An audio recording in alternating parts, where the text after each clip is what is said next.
So, Jenny Gibbs, very lovely to meet you. A bit of a scramble getting here, but you're here, which is lovely.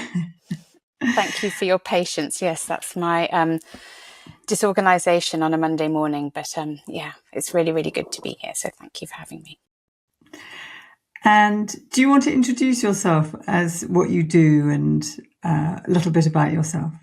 Yeah, so I work in private practice as a psychotherapist now, and I've sort of worked in mental health my whole life. Started off in acute psychiatric nursing in London. Gosh. Always knew that that's kind of where I wanted to be working, and so I worked in London for many years, and sort of followed a path through acute psychiatric nursing into eating disorders in young people, and then I had my sort of blip, my accident, which stopped things. But where I've kind of picked it up is I now have the privilege really of working full time in sort of one-to-one work, but I'm work in Surrey and I work from home. But that's where I am right now. Well, lovely that you're here and that you wanted to come on the podcast and talk about the challenge you've been facing, which, as you referred to as a blip, but it was rather more than a blip. Do you want to tell us what the challenge was that you've been facing and have faced? Yeah, so I was living and working in London, was engaged to be married, and having dinner with friends, just a normal evening, October evening with friends. And I tripped sort of early in the evening and with a glass in my hand, and I fell, and the way that I fell, I landed awkwardly on top of the glass, and I instantly blinded myself in my left eye, and it was sort of life-changing from that moment. And such a tiny accident, like on an ordinary day in October, having supper and a slip. And it's that sliding doors moment, isn't it? Yeah. 1 centimetre almost one way or another way, and the outcome wouldn't have been life-changing. And that's part of the grappling, isn't it? It is. It was one of those, I sort of think throughout the 20s when you're kind of having crazy nights out and maybe a few too many drinks, and this was early in the evening. I think I was with one of my oldest school friends, and she was hosting this dinner party and had got married, and I think we'd got her the first time we were christening her wedding glasses, and I just misfooted. I tripped up a step, and it like that, in that moment, everything changed. Do you want to talk about what the hardest thing about that has been? It was October, and I was due to get married in the January.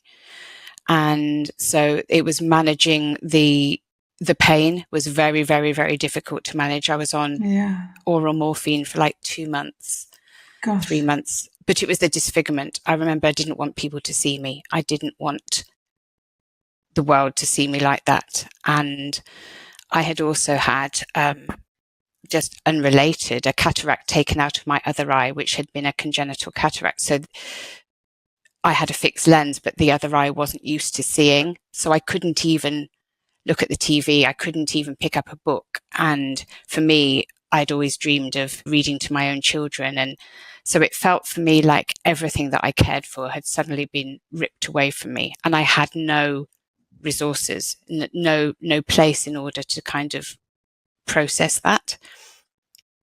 Because it's a massive loss, but somehow probably isn't recognised as the loss, but that it was, and that in the way that even then a death would be recognised and you'd be grieving. But it's somehow, I think when you say no resources, no one would have been able to say to you, this is a big psychological loss for you, and it's a very traumatic loss with enormous amounts of pain, but also the consequences of not being able to see. And I guess part of that at the time is the fear of what this means for your future. And at that point, catastrophizing it. I won't be able to read to my children. I may never see, which actually didn't unfold, did it, in a way? No. But I think it was, at the time, there was the silencing that happens almost around loss and grief. You look different, and people are scared of that. And I'm taking my glasses off because they're steaming up, but I'm also aware that I feel really uncomfortable. I still, that was in 2003. So it's still something that I live with. 21 years ago. 21 years ago, on my mother's birthday as well. It happened on my mum's birthday, which was really hard. But I think nobody talked about it. So everybody wanted me to hurry up and get better. And there was almost this silencing that happens around something difficult that we don't want to talk about. And people don't want to bring it up in case, God forbid that they make it worse. But it's unspeakable. And so people don't ask you, people kind of want to say, oh, you're looking good, or you're, when you're not, when absolutely that you're not. At the time, there was nobody to talk to about how I felt, but everything was rushed through. We carried on, and there was a bit of a sort of like neighbours moment, like she walks down the aisle, and amazing Moorfields had managed to give me my first prosthetic eye the week before the wedding.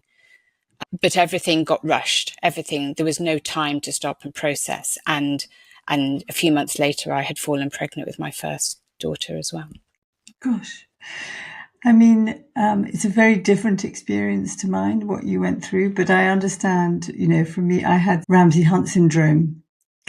So I had my face dropped and my eye dropped, and I wore a patch. And if I didn't wear a patch, my eye looked really kind of very swollen and sunken. So from a personal experience, I know what it's like to be turned away from, like many people turned away from me, friends turned away from me, but also in the street or on a train, or children would point at their mother and say, look at that lady, she looks strange. And I didn't care about that, actually, because I just felt for the mothers, though, who were so embarrassed.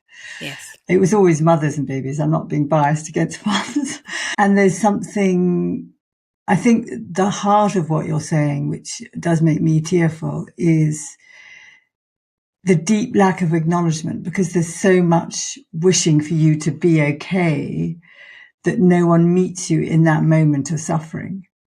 And somehow that then leaves you feeling very lonely and isolated. Mm-hmm.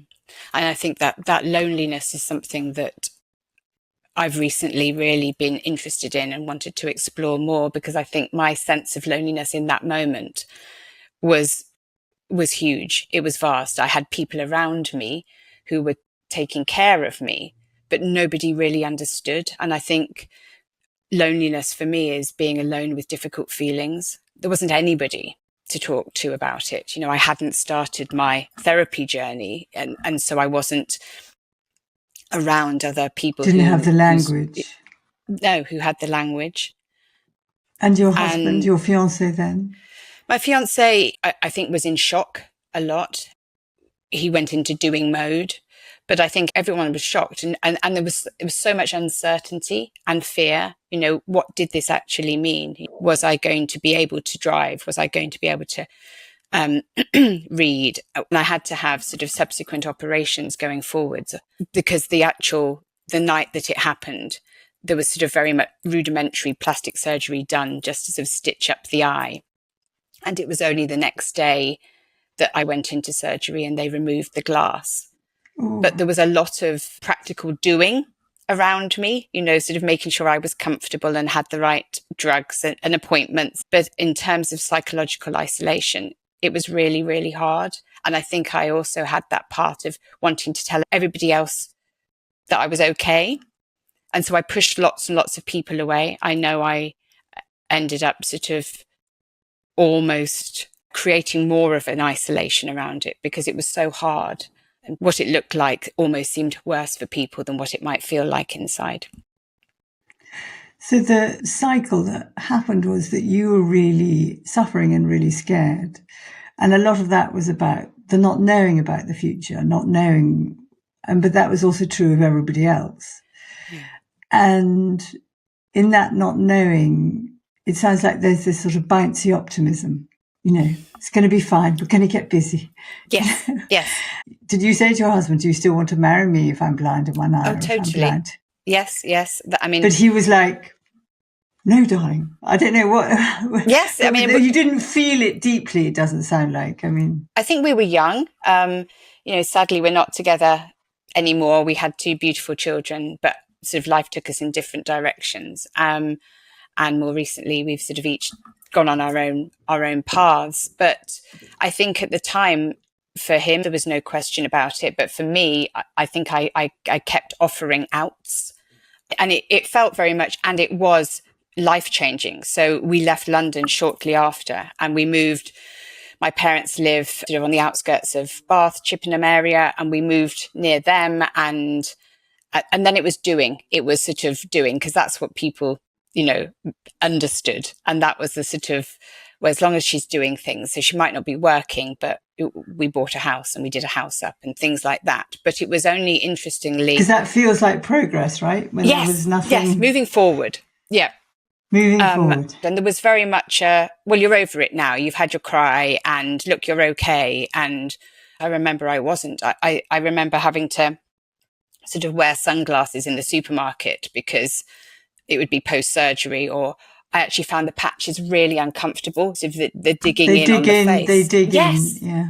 Really. And that was sort of like the pain that I'm almost putting up with to protect. Am I protecting other people? Am I protecting myself from what it looks like? Or so sometimes I would wear sunglasses, but have people look at me as if I was sort of thought that I was better than I was. Yes. Like in Sainsbury's with my sunglasses on. So I found all that. Can you name the suffering? Can you kind of go into now and remember in your body, if you kind of take a breath, what that felt like these decades ago? Is that still in you, the feeling of? Oh, it felt like sort of annihilation. It felt like I didn't exist. That sort of existential sense of people that being misrepresented, that sort of sense of people think I'm somebody that I'm not. So where am I? Who am I anymore? Gosh, like being completely wiped out as you'd known yourself. I think that was it, because I couldn't recognize myself if I looked at myself. I didn't want to look at myself. No. And there had been so much churning up, but nowhere to put it, that there was this sort of, I don't really know who I am anymore, or what that's meant to mean. And the thing, I feel emotional saying this, is that I think we underestimate how much your face is your kind of closest connection, and certainly for you, the eyes. And so that so much of our emotional bonding is through the face. We can give each other a hug, but it is the face which is the primary connector, which I understand from what you're saying. And I had some of it myself. How can I know myself when I look in the mirror and I don't look like me? And then how can I be loved or seen or acknowledged if I don't look like me?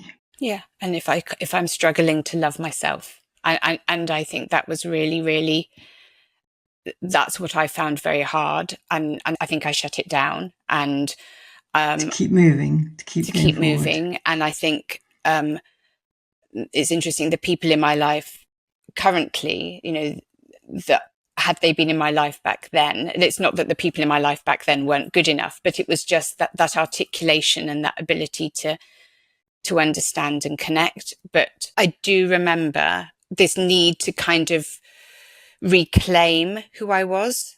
And I think that's when I sort of realized I needed to get back into my sort of work that was familiar, that was my meaning, my purpose, my identity. That felt recognizable. And I was sort of really fortunate that we lived close enough to Bath. So I started my sort of training in Bath at the Bath Centre for Psychotherapy and Counselling. And I had an incredible first year. It was what I needed, but I didn't know I needed it. I applied to BCCP to be a tutor there, and they turned me down. Oh, their loss. Oh my goodness. I was a tutor at Metanoia in Ealing, and they turned me down at BCCP. So I've sort of looked at them with a little bit of like, yes, I can. But they're a good organisation. How interesting that you chose that of all the things. Yes, well, but it was almost that rather than the sort of training, it was more that there was Tree Staunton, who was like a sort of body psychotherapist, was one of the sort of co-tutors on our group that year. And she was very much about the sort of somatic, and the body keeps the score. Yes. And we would have these sort of long group processes at the end of the day. Oh, wow. And there was one day where I think that week it had been particularly hard at home, and everybody was sort of like, I don't understand why you're still tearful, or you should have got over it, and everything's good. Look around you, everything's good. You've had a baby by then. You've had a baby. Look, everything's fine. And I had guilt about that. You know, I had guilt that has the trauma within me shown up in my baby. There was so much going on, and she almost like allowed it to, like a poultice. She almost allowed it to come out. And there was such trust in that group that they could hold it. And I wailed. Oh. I literally had this almost like sort of primal wailing. Screaming. Yeah. And the grief that needed to be really voiced. It isn't tidy. It isn't little things into a Kleenex. It's a huge wail out loud. Yeah. Ugly, like proper ugly. But ugly. Ugly. Ugly, and beautiful. The grief that needed to be really voiced. It isn't tidy. It isn't little things into a Kleenex. It's a huge wail out loud. Yeah. Ugly, like proper ugly. Ugly. Ugly. Ugly, and beautiful. You look like you can remember that now in your body. I can see it because I was allowed to sort of almost lie on the cushion, and it wasn't woo-woo. It was proper sort of cathartic, somatic healing. And at the time, I think, again, Moorfields have been throughout absolutely incredible. They've been amazing. I have an amazing relationship with the prosthetic department that keep my prosthetics redone each time I have another operation. My face shape changes as we get older and things like that. And at the time I'd had a new prosthetic and my eye just wasn't accepting it. It was uncomfortable. It was painful. But again, this sort of process was that until you allow yourself to accept what has happened, your body is going to want to reject it. And it was almost that this sense of, I can do this work. This puts me back into control. I can accept what's happened, and I won't like it. I don't like it. But that there was something, that integration that day, which is why it just feels like such a strong memory and so important. That's such a powerful kind of understanding for yourself, isn't it? That when my mind and body come together, and I maybe acknowledge and accept always means like you give up. It doesn't mean that you like it. It's like an accommodate. It's like, I can let this happen because I have no choice. Mm-hmm. But when you do that, something in the mind-body system shifts, and that opens to another way of experiencing. Because when you're resisting and you're holding against, it's like when somebody was putting an eye into your eye, your body was rejecting it because you were white knuckling it. Absolutely. Yeah, absolutely. Fascinating. And it's sort of what goes on behind the cognitive sort of, I don't know, high executive functioning. We can't think ourselves into that. It's that proper felt sense and awareness. And it was almost that something changed. My acceptance of it started changing. And I think my journey throughout the 21 years or whatever continues. There are days like today where I'm kind of a bit disheveled after I've been for a run just to kind of clear my head, and I haven't got my full makeup on, and I don't feel presentable. And there are times where I do look at it and it does bother me, and then I have to put it to one side, because I think there's something also that I feel that in my work, I'm sitting in front of people all the time. And like you say, I've got to have done that work about how I look so that I'm not constantly checking that in order to be present for them, but also to show them that we're not perfect. You know, none of us are perfect. And especially when I'm often working with young people, young girls, often who have got real challenges and obstacles in terms of how they feel about themselves, how they look. Yep, the perceptions, what they think everyone is. And it's not something I sort of volunteer and talk about openly, which is also something I wonder whether I'm silencing myself about. I don't know, but whether it'd be helpful too, but there is. Yeah. And I think, the thing you say is like, you don't get over these things. You can learn to live with them, and you can learn to even kind of embrace them for what they can teach you. But it doesn't mean that one day or one morning you look in the mirror and you're furious looking at your eye, like dealing with your eye again. Not at all. So what are the things that have helped you? So what have you learned that's really helped you? I mean, I think that somatic experience of allowing yourself to really physiologically mourn sounds like a ritual that any one of us could do, actually, if we let ourselves. Yes. But it's also being supported by the group, isn't it? It's like you had this love in the room where you felt they lifted and held you while you wailed. Doing it on your own could actually be re-traumatizing. Yes, yeah. I definitely think it's those meaningful connections, those people, throughout my life. There's the people who were there that evening who, shared it with me. And I think as time has gone on, my children have never seen me any different. So, Got two daughters. I know I've got a daughter and a son. So my daughter has just gone off to university, and my son has just done his GCSEs. So he's just starting his A-levels, but they have never seen me without. So their acceptance of that is normal. Is normal. I have a prosthetic and I take it out in the evenings, and they see, so they've seen me in all, and that's incredible to be completely accepted. I think in terms of processing it and the things that have helped, it is just I write and I read and I do things that kind of fill me up from the inside that way.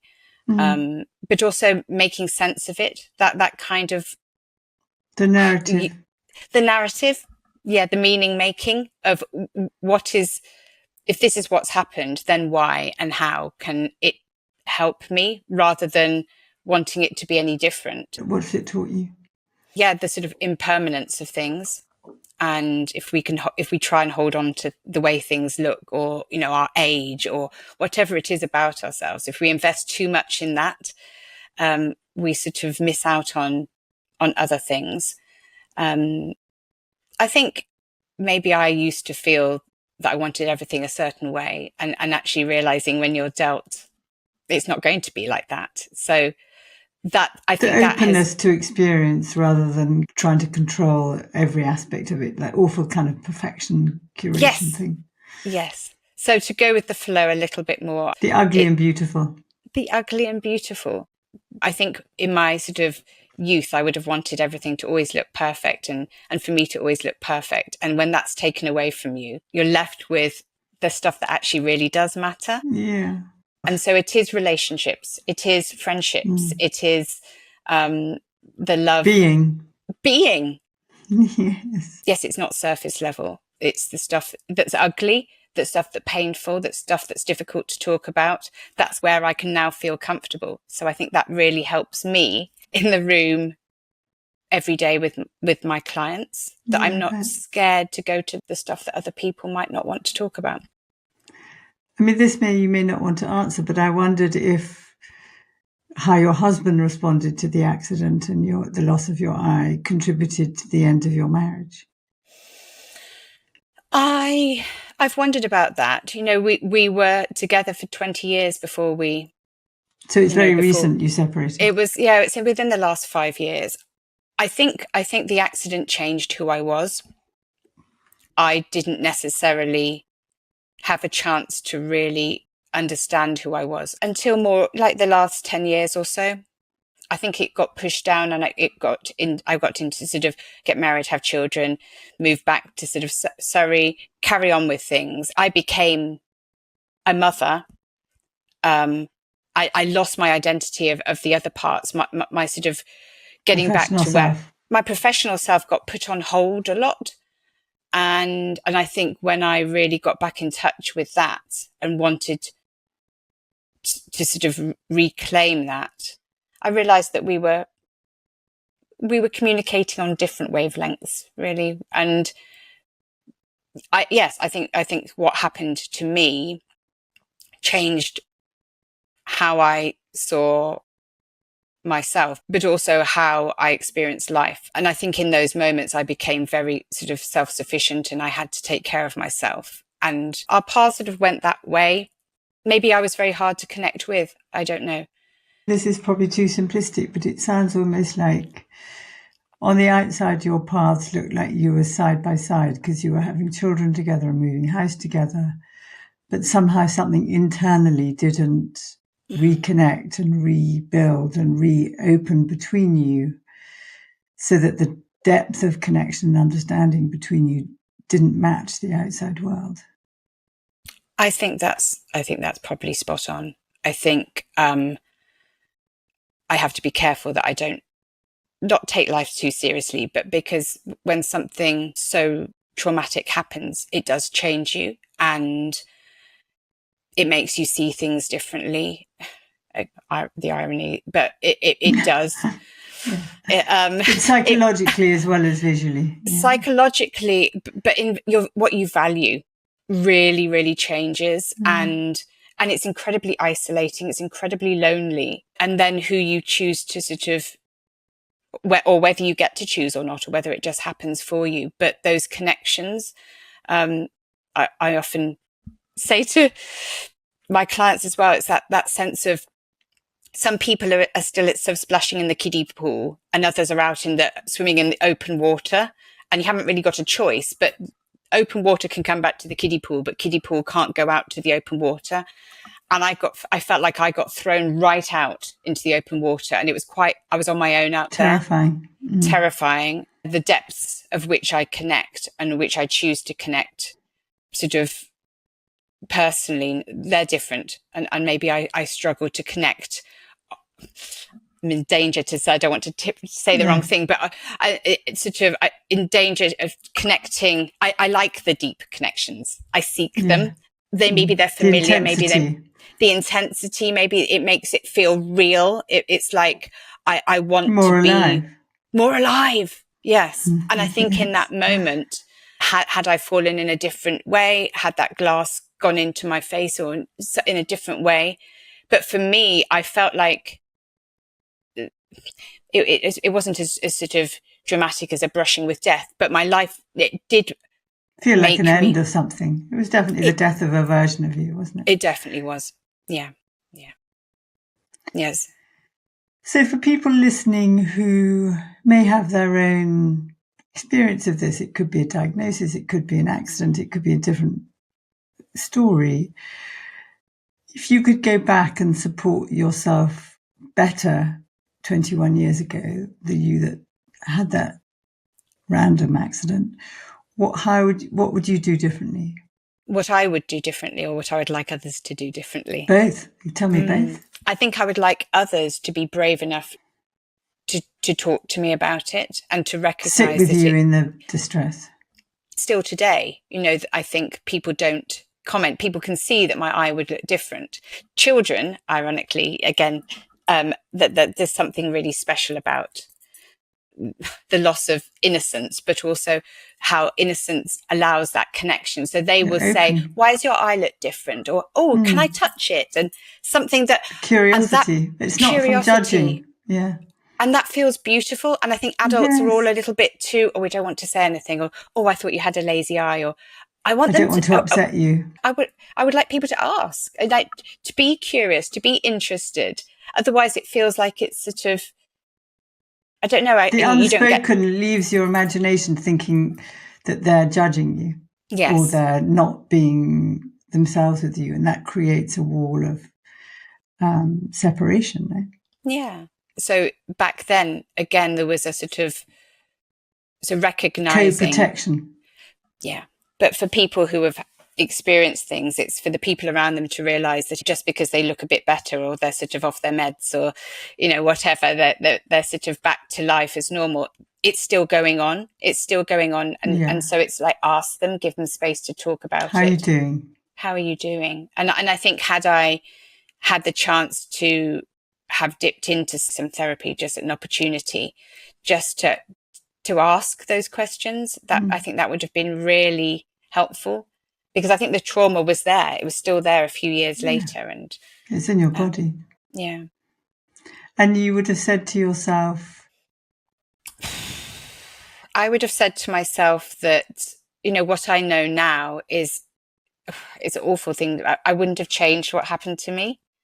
I actually like myself more than I liked the person before. So I would have probably said to myself, don't be too frightened, that, that there is something about making beautiful things from broken things. Yeah. Like Leonard Cohen, the breaks are where the light comes in. Yes, exactly. But also I think what I was thinking of as I was looking at you then, and the softness you felt towards yourself was you can befriend yourself rather than scare yourself. Like if you can be beside yourself in it, sort of talking to the different parts of you, like, we can get through this. It's hard, yes. But I think what happens is that we often turn against ourselves because we don't like those feelings. And so we either turn ourselves off, shut ourselves down, or just keep turning away from ourselves as well as other people turning away from ourselves. And I think that kind of doubles down on the suffering. I think just to be able to stay with it and not give it a sort of finite timeline of when it's sorted, almost like a physical thing of, or you're healed now, or that's okay now, you've got your full mobility back, or that it's done. So there's that awareness that it will always be there. It's not over. No, it's not over there. It runs through who you are in every day and every breath, and that's okay. Yes. And to befriend it, to let it in. That feels rather beautiful. Given what has happened to you and what you've learned now, what will you take into the future? How do you picture your future? Part of wanting to talk about it today was almost to sort of give it a voice and to allow it to help other people. I think part of my identity and the meaning making is that what we learn about ourselves, we can hopefully sort of try and pass on. I think Yalom talks about it loads, about that sort of sharing of our life experiences. And if in some ways we can do that and it helps other people bear pain. So for me to sort of not hide it away, I've hid it away a lot behind sunglasses and patches and makeup, maybe. So to be able to be raw with it and allow other people then naked. Yeah. Naked and beautiful with all of the cracks and the lines and the imperfections, and just to sort of pay real tribute to the things that do matter. And, the people who help me. I mean, the people at Moorfields, I've been seeing the same, ocular prosthetic guy up there, Peter Coggin, for over 15 years now. Wow. And he's amazing. And they hand paint them. Everything is incredible how they make these prosthetic eyes, and just to talk about it, so that if I can talk about things that are uncomfortable and difficult, then maybe it helps other people talk about stuff for them that's uncomfortable and difficult. I'm really interested in loneliness, and I think it is about when we're doing our work, we're connecting with people and we're helping them connect with difficult feelings. It's what's really, really important. And those connections can be of all different colours and flavours and, times. And I think, so to not always make it heavy, to be able to allow people to make it fun as well, laugh about it. Joy. Joy. It's almost like laughing at a funeral. People feel bad about it, but it's part of our expression of feelings. So to maybe take it forward in that way and help others talk about it too. Thank you, Jenny, so much. I mean, what you said has resonated so much with me personally, but I know that level of openness that you've given will resonate with people listening. So I really appreciate you being so open about what has been so difficult, but also learning how you've changed your relationship with it, that you find the ugly beautiful in the end. Doesn't mean you like it or that you want it. You wouldn't have chosen it. And yet your relationship with it is now beautiful and compassionate. Yeah. And thank you so much for giving me the time. And I really appreciate all of your lovely sort of wisdom and insight as well today. So lots for me to go away and think about. Good. Well, lovely meeting you, Jenny. Thank you. Lovely meeting you too. Thank you so much, Julia. Hello, Emily and Sophie. I am very happy to see you and to be talking about Jenny Gibbs. And having had a small version of it myself, the randomness of just one little accident of falling over and the lifelong consequences of that still kind of take my breath away. That life is just so damned unexpected, these things that come out of a clear blue sky. And in a way, I sort of think you sort of have to not think about that, because otherwise you'd just be so scared to do anything. You tiptoe around. You'd never carry a glass. You can't. Part of the randomness is that you can't prepare yourself for it, but also you sort of shouldn't prepare yourself for it, because if you're constantly thinking something terrible is going to happen, that's a very anxiety-provoking way to live. And also that is central to the sort of processing after a random event is how can I ever trust the world again? Because it destroys in that moment that kind of tacit, not explicit trust we have that we have to kind of carry on, even though it's a falsity, because actually the world is uncertain and we never know that things are going to be okay. But we can't live there. It drives you crazy. It makes you never leave the house, like you're saying. And it wouldn't necessarily stop anything bad happening. And it wouldn't protect you. But you have to find new ways of accommodating a kind of sense of the world, which can include falling over and being blinded, and yet still trusting and living and risk-taking, because it's risky to live. I agree, Soph. And both of you, I think it's right. We can't have it front of mind. It has to be at the back of our mind. But that moment of kind of blissful ignorance being blown away, where tomorrow is going to be the same as the day, and then how, and she was, I thought, very illuminating how she kind of grappled with that for herself. You know, some of it is just keeping going, getting married, carrying on.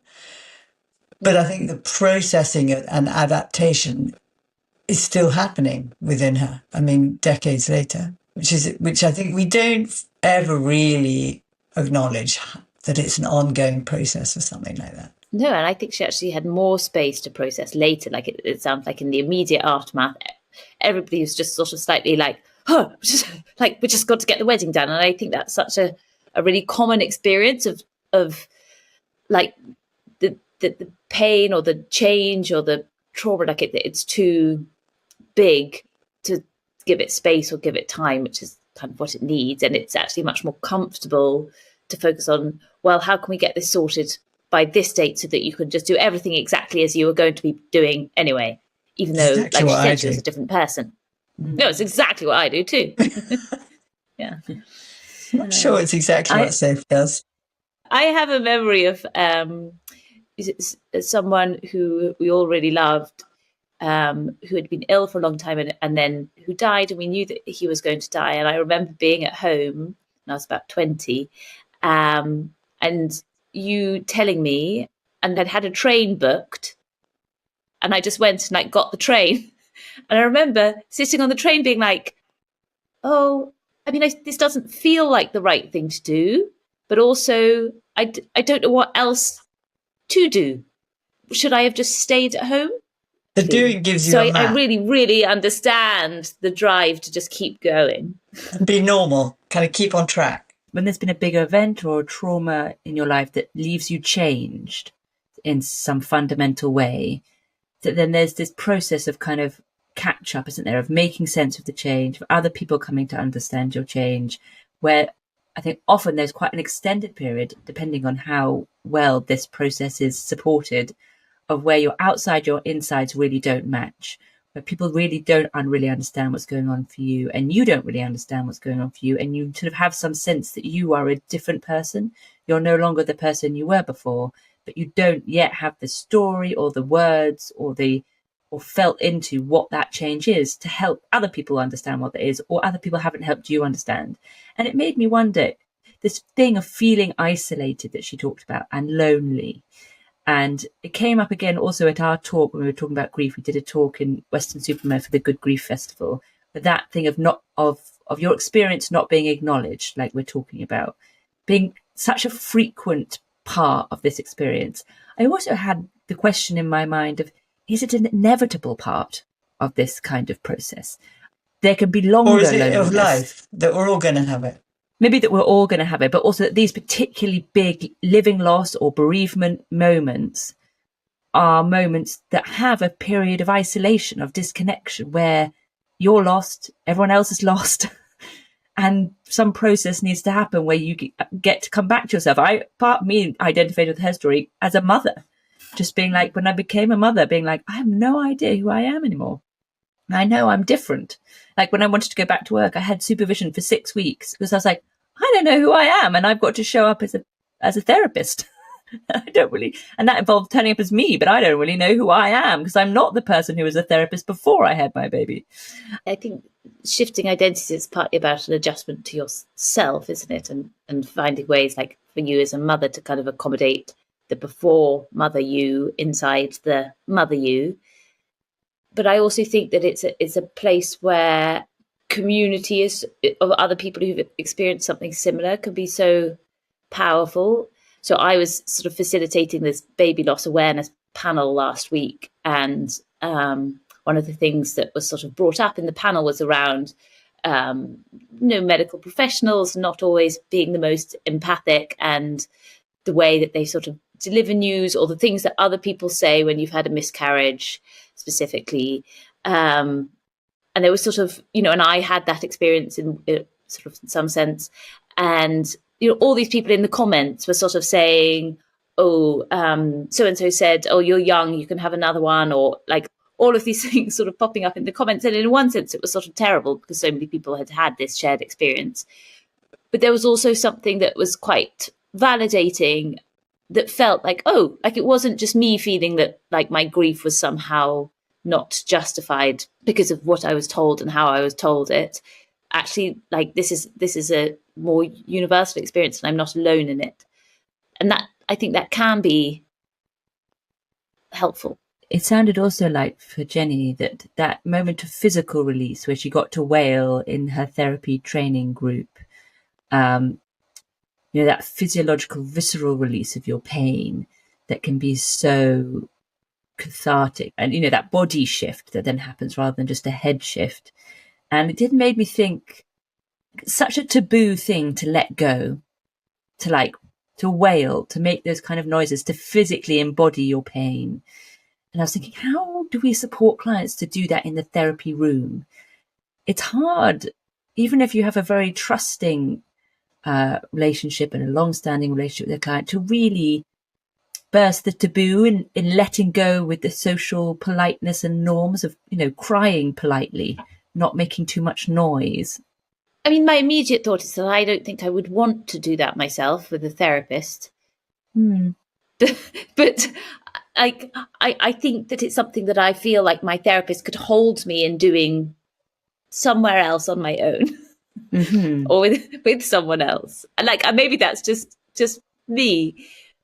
But I think there's something that would feel a bit artificial to me, maybe, unless I just really sort of felt it in the moment, like Jenny did. So I wonder if there's a version of it, it can sort of be permission giving, but not about like, okay, this is something to do sort of right now. I think it has to come so naturally. I agree. I don't think you can orchestrate it, but I wondered if there were things we could do that gave greater permission for that kind of behavior, or people feeling safe enough that could emerge if it was present, as opposed to today we're going to wail. Yes, probably a lot of that comes from not talking, actually, like doing work that's not verbal, that is in your body, or that's creative in some way. Body work, or even images or music. The senses, anything that gets into you that stops you thinking, because you have to have lack of self-consciousness, don't you? You have to put the picture of you down, looking at you, so that you can let the you inside release itself. Yes, because if you sort of think about your left brain and your right brain, I think just the act of having to translate something into words means you automatically go more into your left brain, which is like your logic brain, your reasoning brain. and away from your right brain, which is like your emotional brain, your more feeling brain. So I think those experiences, they're like more right-brained things. And so I think are processed better when you don't have to put them into words. Yeah, that's great. I love that. The thing that I knew, but I think I'm really still learning, is how invalidating a compliment or praise can really be to somebody who's experienced something. That can feel like a pressure to be okay. All of us as humans want to be sort of truly seen in our experience. So that sort of thing of like, oh, you look great, that sort of coming from a good place feels very like, oh, so you need me to be great in a way. That's a very good point. I mean, I know that's sort of been very much your experience, Mum, more recently. Like, you look great. And it's like coming from a good place. You listeners can't see, but Mum is doing a face where she's wonky face, to be all, my wonky face, reenacting her paralysis. Yeah. Another thought that I had is that I think sometimes, particularly if you're not able-bodied in some way, people like to do this thing of like, look at Johnny Peacock who ran the 100 meters in like however many seconds, or yes, like there's an intent to be inspirational. Look at this person who climbed Mount Everest, and I think sometimes that can be inspirational, but it can also really be experienced as another failure. I'm just trying to sort of adjust to my body. The idea of then being able to do this other thing, or that somehow I have to be this inspirational person as well. So like I'm sort of double failing in some way. And I think that can be quite undermining. Again, yes, but completely unintentional. But I think it can feel like, oh, like I'm not even sort of succeeding at this in some way. I think that also applies to when people want you to have had a growthful experience out of pain. It's partly that thing, isn't it, of when people are basically putting things on you, even if it's very well intentioned, that may be true if we discover them for ourselves or connect to them from within. But most of the time when people offer things up trying to help or give advice, it's usually is met for most of us by resistance. I know I do. Like, oh, you're looking great. Or, if I know someone's been ill. I did it the other day. It's the first time I've really caught myself saying it. And then I didn't know what to follow it up with. It was at a gallery. It was at the Van Gogh exhibition. And so it's one of those things you don't want to have a heavy conversation because you're not sitting down. And I saw someone who'd been through a really hard time, physically been very, very ill. And I said, oh, you look great. And I could see the flicker in his eye, which is exactly the flicker I have. And then I want to find the phrase that can bridge from that in a kind of external place where you can let them know, of course, you've had a really hard time, but is it in the gallery? Not really. I don't know. I think in that situation, I can imagine you saying like, you look really great. Oh God, I hate it when people say that. Yes, I could have just it just came out my mouth. Yeah. You acknowledge that you caught yourself and like you're like, oh, like I didn't like that when people said that. My own trope that I hate. Yes, and also, so some people might like it. Everybody is different. There's not a universal. And then in a different non-gallery situation, I think it's just about, like you said, acquiring, just asking really, really, how are you? Yeah. Not everybody wants to sort of share their experience, so and that's okay too. When you've had something very painful or traumatic happen, such that your insides are in this kind of disorganized, lost state, so many of those public spaces and public events are among the hardest to be in because there is not only is there a social expectation, this is not the place you want to bring your most intimate and vulnerable self. Yeah. And yet that requires masking. Therefore, in order to be in the room, which is part of what feeds into the experience of isolation, isn't it?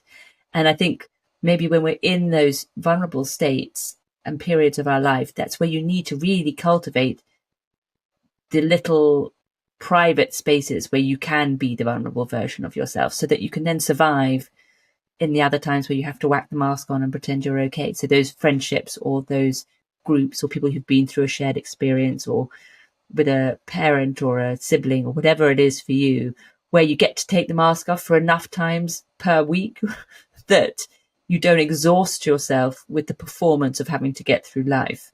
Yeah. That often in these phases is a sort of requirement, because just this bizarre thing that life doesn't stop just because you're having a terrible time. You still need to get up often and go to work often, or look after someone, or whatever the requirement is. That's beautifully said. Both of you. I learned so much from you both. Thank you. Thank you, everyone listening. And thank you, Jenny, so much for being willing to open yourself so that we could hear your experience and learn so much from it. It was very courageous, and I know it will help lots of people. And for all of you listening, thank you for listening. We love that we're in your ears. And do rate and subscribe, or tell us more of what you want. And if you think it's helpful, please share the episode. Also, sign on to our Substack subscription, where we have weekly newsletters. Lots of love.